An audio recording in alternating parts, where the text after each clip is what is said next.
Hi, my name is Hannah Lynn Miller, and I'm obsessed with three things: fashion, therapy, and theology. And even though they may not seem to connect, this podcast is all about how those three things really do. Not only do they intersect, but you'll find that they are tools for helping you navigate hard things like the question of who am I, what is my purpose, and how do I change my life narrative? I have around 8 years of radio broadcasting experience, and I recently quit my Chicago radio job to start a media marketing business and finish my clinical mental health counseling degree. I live on the west side of Chicago with my cat, Karen, and my handsome pastor man husband, John Miller. We are going to get real, hang out, laugh, and talk about knowing and owning who you are created to be. Think of this as a place where you can chat about your favorite fashion trends and then ask hard questions about mental health, relationships, and your faith.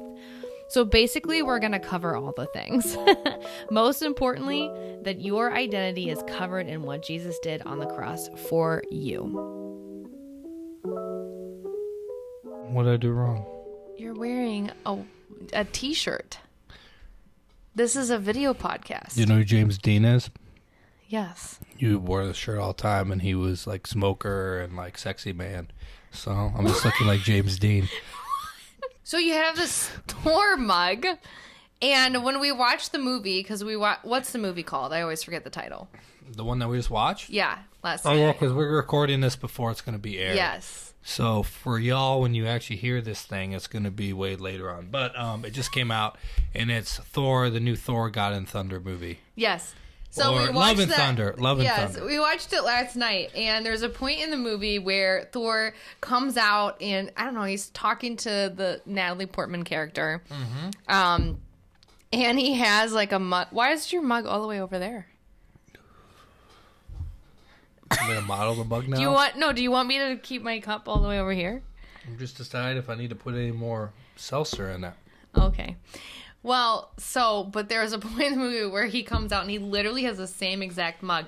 But you should probably show them, like, because what is it made out of? It's made out of, like, bison horn?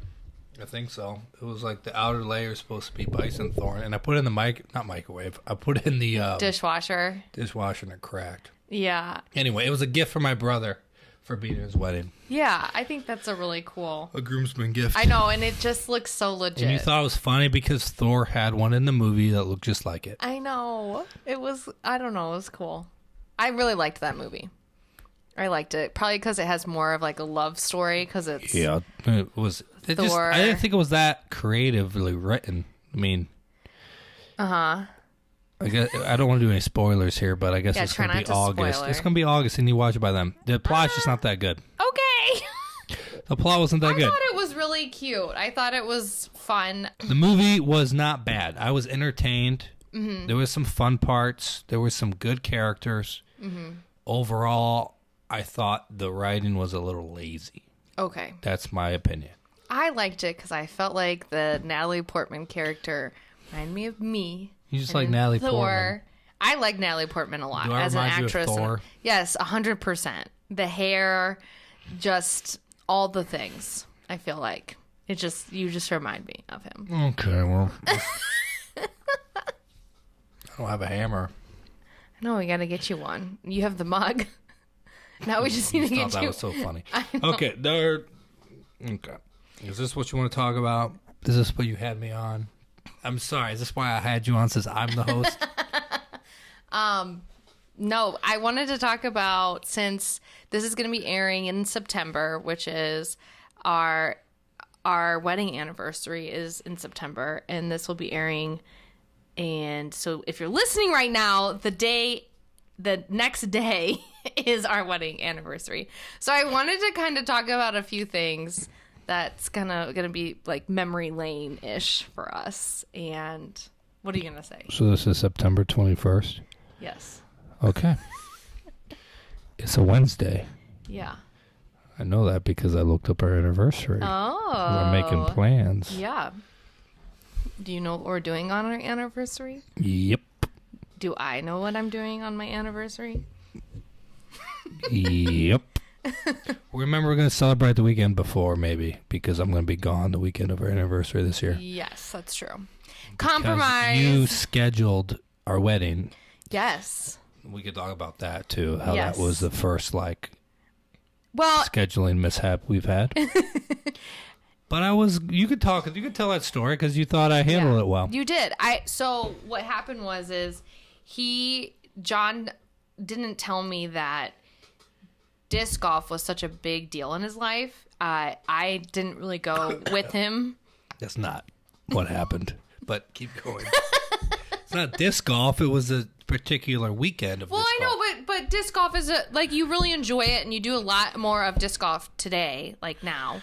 Yeah, that's one of my hobbies. But when we were dating, you didn't do as much, and so because we didn't live in the same state for a while. Yeah, too. It's not that I was disc golf all the time. You just weren't around. Yeah, and I wasn't around, so I didn't really even realize that you liked disc golf that much. But then you said something about Disc of Fury, and you threw that out, and I was like, okay, I have no idea what that is.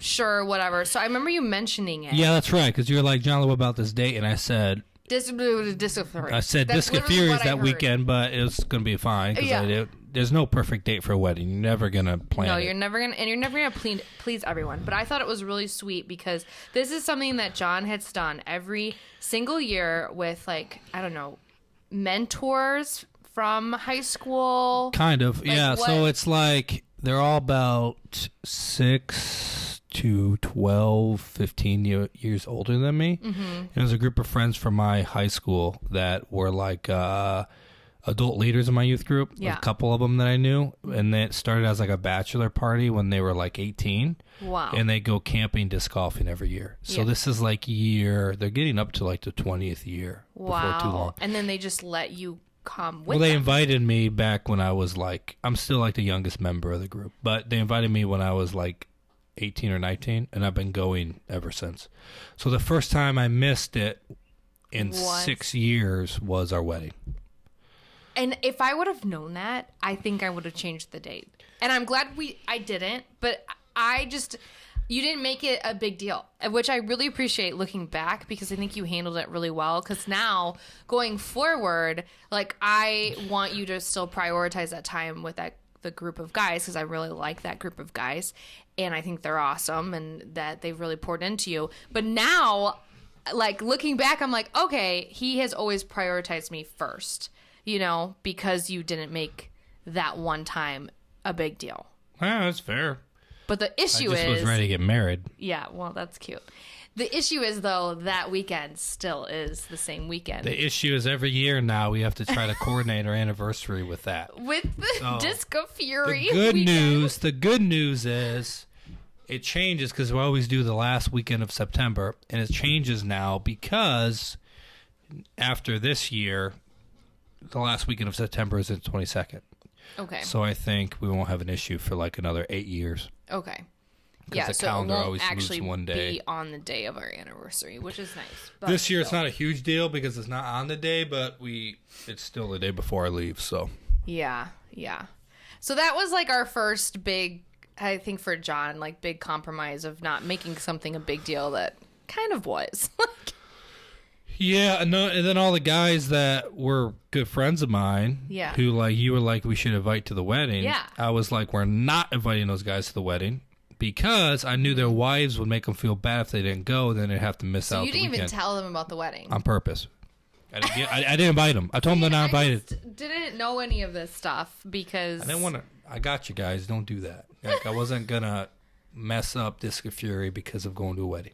Not that that's not important to them, but. They would have made it a priority, I think. No. Okay. No, they wouldn't have. Because Disc of Fury had to happen. Yes. You plan it a year ahead of time, and it's a big deal. And they're all coordinating with their families and wives. And Yeah. Makes sense. We're talking 15 to 20 guys. Yeah. This isn't just a... No, this is a big group. This takes preparation and planning. Yeah, and consistency, I think, too. I think it probably helps that it's on the same weekend in September. Yeah. But anyway, they were upset that they could go to the wedding, but they knew where their priorities were at, and it's more important. And the reason why I'm talking about this is because, it's the week of our anniversary, and I just think it's fun to go down memory lane and kind of tell some like behind the scenes stories of our marriage that started with a wedding. And we like to always talk about how we made it happen in like a short amount of time, and to focus on the marriage, not necessarily the wedding, but the wedding is important as well. What are you laughing about? You're just afraid what I'm going to say. Yes, I'm waiting for you to say something. What are you going to say? Weddings aren't that important.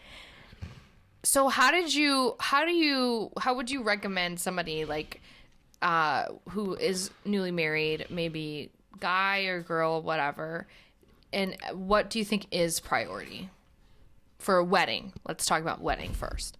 Oh, for a wedding? Yeah. Whatever the bride says, if it's within the budget, goes. Yeah. I was pretty good at that. I was like, it's your wedding. Like, I'm here to help. You let me know what I can do. And I planned the whole thing. No, you didn't. I planned the whole wedding. It was a lot of work. And the Swans would not cooperate. No, you didn't do anything. Let's just say that. So John, he basically started dating me, and then 2 or 3 months later, he's like, let's get married. And I'm like, sure, when do you want to get married? And then he said September of the same year. And it was and you were going to go back to Indiana to work, and which actually helped us out so much financially. But that was kind of the time frame that we had working for us. It was date. Well, I had no place to stay either. And you had no place to stay. We were very much convicted. No living together. That was not on the cards at all. We were very much against that. That was your conviction. I'm joking. Your pastor? That was your conviction. Get out of here. That's not even true. Yeah, I went back to work, and that was the plan, but I didn't really communicate that. And you were like, wait, you're leaving me this summer? Yes. Just for the summer. Yeah. But in my mind, I thought you were breaking up with me. I was like, okay, he's going to move to Indiana and forget about me and everything. That was probably my own insecurity. Yeah, I don't know. Yeah, but in your mind, the whole time was you were trying to pay for this thing. Yeah. Yeah. But what else do you think is a priority for a wedding? I don't think there's any more priorities to a wedding. Okay. So I the would ceremony say, you don't care about No, I think pre-marriage counts is important. I think having a ceremony that honors the Lord and is not too fluffy, duffy is important. And I hate, this is background here, okay? Mm-hmm. I hate when ceremonies are so fluffy and the vows are things that that nobody's actually going to be able to fulfill. Mm-hmm. And it's so cheesy and dumb. I was very adamant that ours would not be that way. So I wanted the ceremony to have meaning. I wanted to say things that only I could actually follow through with in my vows. Mm-hmm. And I wanted the ceremony to honor the Lord and have a gospel message to it as well. Yeah. So I guess I do care about the wedding. I just was more concerned about preparing for marriage and the long haul of marriage than just one day. Mm-hmm. Because it's only one day. And I think... I just did a wedding I was doing video for, and I was talking with the photographers, and we were talking about how some weddings can be up to 12 hours, and then some weddings, the one we were at, was 7 hours long. That is a long time, but in the grand scheme of things, it goes so fast, and that's not a full 24-hour day. That's just that's 7 hours of your life where you could have, 70 years with that person, and really making sure, ideally, and making sure that you're prepared and how to work, how to argue well, how to, merge your finances together and stuff like that. Those are the things that I think really matter. Making sure that you're on board theologically. That was really important to you. Yeah. Me too, but I think think because you're planning on being a pastor, it was pretty important to you. Yeah. No, that's good. Yeah. Yeah, like you say, preparing for marriage is more important than just preparing for the one day of a wedding. Yes. 100%. And that seems common sense, but I think it's easy to forget when you are planning a wedding because there's so much expectations that we have for ourselves and people have. Yeah. But anyway, yeah. And I think too, like I think sometimes planning for a wedding can become way more complicated and way more messy because you have to plan it 2 years in advance now. Like, think about that. Like, we only planned it for 3 months, and it was like not enough time for family members to get involved. It wasn't enough time. Like, I remember my mom, like, it was like the last month, and then she had all of these things that she like wanted in the ceremony, and I'm like, okay, cool, like we can honor that. But it was like okay, no more because the wedding is next week. So it wasn't enough time, I think, for people's opinions to really be thought out and like processed. So I think it made it easier. Yeah. Because it wasn't a 2-year long process. But it also helped that, you know, we had a venue. You had a venue. That venue. helps a lot. Yeah. So I understand if people need to get their venue booked. Yeah, because that's a whole nother thing. That's a whole thing. But if you have your own venue, there's no reason, in my opinion, to have a wedding that's longer, engagement longer than like 6 to 8 months. Yeah, I would agree. I just think it's just way better all the way around. But that's just our opinion. That's our opinion. People do it differently, especially if you have to. I mean, I know a lot of people their weddings were prolonged because of COVID. And even now, like, you can barely get a venue and all the prices are way expensive too. Yeah. So if you can find someone's backyard, supply and demand. Just get married in the backyard. I have a good price if you want to do it in our apartment. Like, just let me know. Someone? Would you officiate? It's free. I'll officiate. Just pay me to officiate, and the payment's just a large portion, like large order of Chinese food. I could do the videography. I could do the camera stuff, photography. Why are you doing that? Well, my nose got itchy. Stop rubbing your nose on my microphone. Sorry. Anyway, apartment could be a nice little intimate setting. You don't want to do it here. Trust me. You can invite 5 people. That's it. That's the max. COVID rules. Yeah. I was going to tell him. You want to tell him about the keys to like what I did for the wedding? You didn't do anything for the wedding. I'm talking about like during the wedding, like right before the wedding. I went fishing 15 minutes before the... It's just different. Like, I think weddings are just so much different for men and women. Like didn't take me long to get ready. It's very interesting. Or maybe every couple's different in this way because it takes women so... Like, the bride, it takes so much more work. You take your time. Like, I love the time before my wedding. Like, all of my best friends were there. My sisters were there. It was so much fun. And then I was at a childhood, like, my parents' friend's house, and she was the one who, like, cooked for us in the morning. And it was just, like, a whole thing. But John's groomsmen... You guys all were in white suits because it was a whiteout wedding, and you did so many things in those white suits before the ceremony that was just reckless, completely reckless. Yeah, not reckless. Okay, tell them what you did. We went fishing in the pond, and then we went to McDonald's literally like 5 minutes before the wedding in our white suits, and all the people working there were like, "Can we get a picture with you? This is so cool." I'm like, yeah, sure. Take a picture. They thought it was so cool that we went to McDonald's right before. McDonald's? Yeah, it was good. All the workers. I ate a McChicken right before I got married. You couldn't do that like then I went before you were in the suit? No, it was not time. We want to be efficient. Efficiency.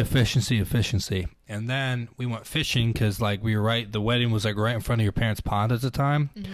So literally until like the pastor and photographer was like, you need to stop fishing because the wedding's starting in like 5 minutes. I was out there fishing. It was fun. Caught some bass. And then what happened with one of the groomsmen? Yeah, dropped their phone in the pond. And we were literally like reaching over trying to get their phone in white suits. We got pictures of it. I don't know how you guys didn't get anything on those suits. brother-in-law broke his arm right before the ceremony, and my mother-in-law wasn't there. They were at the doctor's.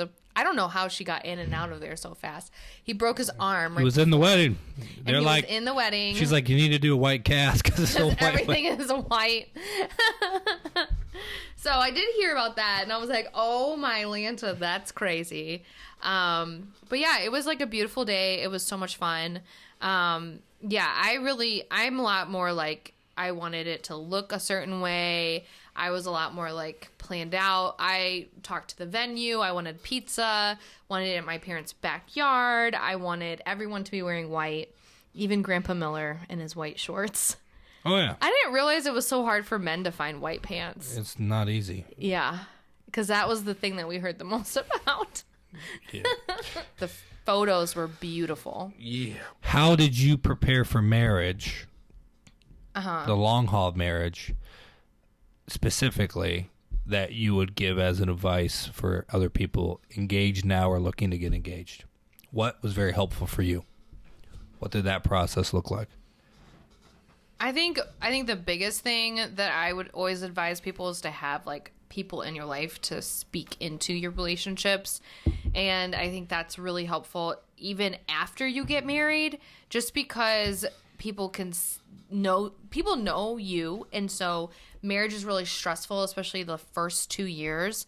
And so surround yourself with people who like know you and know when you're stressed out and can tell when things are hard, so that they can be a better support system for you. Like, I think that is a big thing, like pouring into relationships that are going to stick around and like support you in marriage, because the first 2 years are just really, really, really hard because you're learning how to live with someone for the first time. And it can be really, really difficult sometimes because you're like becoming one. Yeah. And so part of that is getting good marriage counseling, pre-marriage counseling. Mm-hmm. And then the other part of that is really surrounding yourself with family and friends who are going to support you. Mm-hmm. Yeah, I agree. I think premarital counseling is good too, just because it just helps with expectations of being able to have somebody to ask different questions, whatever those are, and a healthy way. Yeah, I think so too. Like, I think we had really good marriage. We had good premarital counseling. Yeah, we had some good books, which is good. Yeah, Lindsay and Luke did it from Renewal great. Church here in Chicago, and they were just really a blessing. And I knew Lindsay a little bit beforehand, so that was always helpful. Like, I had talked to her about, things previously, and then like life things, and then being able to get pre-marriage counseling together was really helpful. Mm-hmm. And Luke did a phenomenal job presenting the gospel message, which was like huge for us. Like, we just really wanted the whole thing to be centered around the gospel. And that's why I did a whiteout wedding, because I believe that everyone can be able to have a second chance through the gospel. And that's kind of what I wanted to communicate with the all white wedding. So, mm-hmm. That's good. And that's how I use fashion too. It's like to tell a story. And I thought, why not do that for my wedding, is be able to use fashion and clothing to tell the story that I want to communicate the most with. Like, you can have a second chance, you can have grace. Everyone gets that through the blood of Jesus Christ. And so I think Luke did a great job. And the pre-marriage, like, what do you think was the most helpful thing about pre-marriage counseling, like, for you?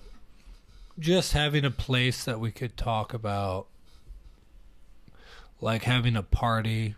I mean, it's kind of the same deal. I mean, it is premarital counseling. It's the same deal with benefit of counseling, right? Having somebody that's kind of not super, super close to you, but like is able to share wisdom and advice, but coming from like the outside. Does that make sense? Yes. Like coming from the outside and like a neutral, like, hey, like we're trying to help you, but we don't know you. Like, this is just general facts of what could maybe help, and good expectations, learning like what are our expectations of marriage, and talking about those.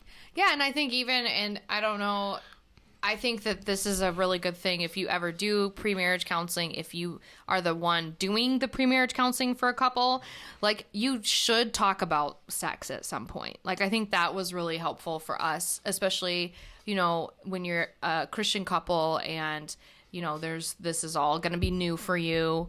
And to talk through it and have like a space to ask questions that maybe isn't your family member or isn't somebody that I think is so helpful. And we definitely had that opportunity. And I think that was really good. Even just talking about expectations for the the wedding night. Mm-hmm. I'm looking up an article just because you reminded me of something that's good. Oh, okay. It was Gospel Coalition, an article of like 5 expectations before you get married. And oh, really? Yeah. That's so good. I thought that the article did a really good job of kind of summarizing what we liked about our marriage counseling. I think even just like talking through the wedding night, like what happens after the wedding was really good for us too. And I would suggest that for any couple getting married is like talk about what your expectations are after the wedding. And what's going to happen on the wedding night, because you both could be tired. You guys could be on different pages on what happens. And for some couples, this is all a new experience. So maybe you take your time with it. Like, I think those things are really good to just process together so that you're on the same page and so that one person isn't disappointed. Yeah. That's really hard. That would be really hard, I think. Yeah, just talking about expectations is always good. Yeah, and especially too, like with the honeymoon and in the trip and stuff like that too. Like, mm-hmm. Yeah. What else do you feel like was helpful for you pre-marriage counseling? We read The Meaning of Marriage by Tim Keller, and I think it's really good. Oh, that was so good. When and if, more like when, I do premarital counseling, I'm going to recommend that book for sure, because it's just a really good, talking about the whole analogy of marriage is all a picture, metaphor of the relationship. Well, there's so many metaphors within marriage. Relationship between Christ and the church and loving your wife like Christ loved the church, but also just like the covenant of marriage. Like, no, this is not a choice. It is a choice. Sorry. It's a choice of choosing that you're in it for the long haul. Yeah. I think that's good. Like, it's okay to say, like, after this, there's no options. Mm-hmm. Yeah. Dating and engagement. There's options. You're free to go. Yeah. It could be 2 days before the wedding, 1 day before the wedding. Mm-hmm. If you don't feel good about it, get out of there. That's cool. Yeah. Yeah, something. They'll get over it. That's fine. Right. But marriage, it's a little bit more serious when you're not in it for the long haul. Totally. It's a covenant. So, it's a covenant relationship. I think that was the biggest thing, just being able to have a place to talk about expectations, but like, okay, like we are preparing for the long haul. We're not going to always get along. It's going to be difficult. But knowing beforehand that it's going to be hard, I think is good. Yeah, you said that multiple times. Like, and it wasn't like I was scared or anything. It was just, or that you were or anything. It was just like preparing yourself. Like, it's going to be really hard, especially the first 2 years. But I do remember my friend, like right before the ceremony, or maybe it was the night before, she was like, hey, if you feel uneasy and if this isn't going to work, or if you just don't feel right about this marriage, like just tell me and I will handle like canceling the whole thing. And I've done that for a couple other of my girlfriends, just to let them know that they're not alone if they have like weird feelings or if they are uneasy about getting married that day, just because it's such a big commitment. And sometimes you're not able to trust your gut until the very last second, and to know that like, hey, you still have time and out. And I had absolutely no reservations when we got married, but I just think that that's always a really good thing to do if you have friends that are getting married right now. Mm-hmm. It's a big decision. I mean, it's not the ultimate decision we make, but it's a pretty big one that impacts your life. Next to deciding to follow Jesus, I think it's the second biggest decision in life. Yeah, earthly decision we'll make. Yeah. It's definitely earthly. We won't be married in heaven. We probably won't even know or care to know each other. I don't know how that will work. Probably not, but that's a different conversation. So yeah, it's our wedding week, and just wanted to make this podcast and like encourage you guys to invest in the marriage, not just invest in the wedding, because weddings can get so expensive, but try to do as much budget as you can. And I promise it will look beautiful. At the end of the day, you'll love it because it's your day. Like, you're not a big fan of weddings, but what did you say after our wedding? I don't know. I think I said it was like my favorite wedding I've ever been to, but I'm obviously biased because it's my wedding. I know, but some people it was beautiful. don't love it. It was a very nice wedding. I never really got to eat the pizza though because I was talking to everybody. And they're like, "You never ate," and I was like, "No." And then, yeah, we can't talk about that. I was going to say something about the wedding, but this is a thing. Like, don't planner. Hear me wrong. Yeah, the wedding planner. Don't. A whole another story that you can ask us privately about. This is the thing about weddings is like, yeah, we got pictures and we got a nice video. And we always have that. But at the end of the day, it's like it just happens so quick. And not that you just want to get through it for the sake of getting through it, but like it's not that important. It is important, but it's also not that important. I shouldn't say the whole thing's important, but like the details don't need to happen exact same way. You have to get to a point, I think, where, and I found this out, like a point where you're like, okay, the details are not important. Like I'm done planning. Like I remember getting to that point where I'm like, I am literally done planning, and the wedding's gonna happen whether I printed out the planner or what is it called, the schedule or not. Yeah. Like, you just get to that point. You figure it out. I do think it's really important to celebrate the wedding. Like, celebrate your two families coming together.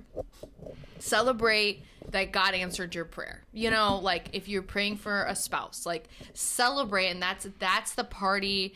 That's the point of having a wedding. It's to celebrate two lives coming together before God. Hannah. Yes, John. Tell us about the cake that you made. I tried. I just really wanted this cake. This is what happened. I was scrolling on Instagram and I saw this beautiful cake and I was like, I can make that. I'm gonna go make the cake, but tell about the first 2 attempts first. I don't really want to talk about. Okay, the first time I mixed up the sugar with the flour, and I actually put 2 types of sugar in the cake, so the cake was just sugar. That's all it was. There was no flour in it. And then this is the third cake that I've tried. So beautiful. No, it's ugly. Yeah, you can try. Let's do it. It's so ugly. I wanted to do like some detailing. It looks so bad. Sorry if you're watching or listening to this on a podcast, but you can check out the video on Instagram, and then you can also check it out on YouTube. But this cake is not good looking at all. And John's gonna get a fork so we can eat it. But yeah, so then the second time, I don't know what happened, but it turned out to be like flat. Maybe I just didn't put enough like cake in it. I have no idea what happened. It's pretty nice. That's like a good sponge cake, I feel like. It tastes weird though. And we used the wrong flour. Try. Do you think it was pancake mix? No, that tastes right. You think? I think so. Yeah, the texture. Why did you not bring out forks or anything? You're so funny. I don't know. Yeah, the texture worked better than I thought it would. Okay, so the third cake isn't that bad. But the second cake, I just don't think I put enough ingredients in. Well, you didn't take enough time to stir everything up. Yeah, you have to stir everything up. I didn't know 10 minutes actually meant 10 minutes. Details matter when you're making a cake. Oh my gosh. I'm so bad at this. This is not bad. This is actually better than I thought it would be. Isn't it? Happy 4-year anniversary, babe. Cheers. Well, with that, we will end the podcast. And, just a teaser. Hannah did agree that sometime, we don't know when, but she agreed that sometime I'm a guest on this podcast that I will be the one that interviews her. So that will get real interesting. Look out for that. I'll be thinking the most crazy questions I can ask. So that would be very good. Yeah, I'm excited for that. But we don't know the date of that yet. No, we don't. It'll be sometime in the future. So keep listening to the You Are Covered podcast. See you in the next show. Enjoy your cake and eat it too.